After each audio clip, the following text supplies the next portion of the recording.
responses may include mistakes. For legal advice, consult a professional.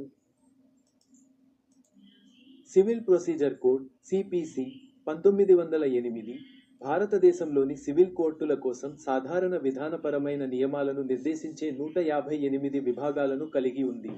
దానితో పాటు 51 ఆర్డర్లు మరియు నిర్దిష్ట విధానాలకు సంబంధించిన వివరణాత్మక నియమాలు మరియు అనుబంధాలను కలిగి ఉన్న మొదటి షెడ్యూల్తో పాటు మొత్తం 158 విభాగాలను ఒక్కొక్కటిగా జాబితా చేయడం అనేది ఒకే సమాధానానికి మించినది కాదు.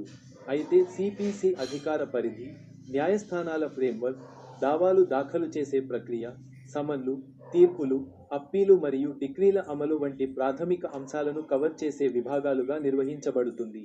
అయితే ఈ ప్రక్రియల వారీగా ఆదేశాలు మరియు నియమాలు ఎలా అమలు చేయబడతాయి? సిపిసి యొక్క నిర్మాణం. సిపిసి 2 ప్రాథమిక భాగాలుగా విభజించబడింది. 1. సెక్షన్లు 1 నుండి 158 వరకు.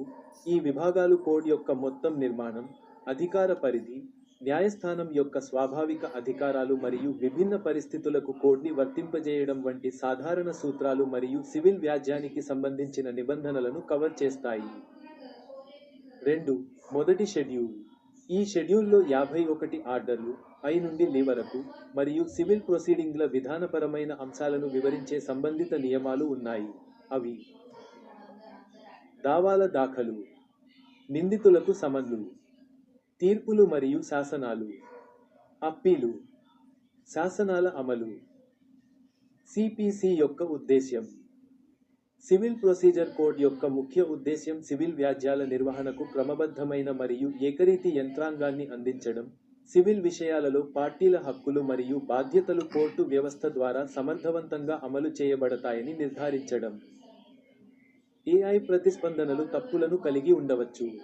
న్యాయ సలహా కోసం నిపుణులను సంప్రదించండి. Good evening. విన్నారు కదా సిపిసి యొక్క ముఖ్య ఉద్దేశము. సో లేటెస్ట్ అప్డేట్ కోసము please subscribe the unity hub.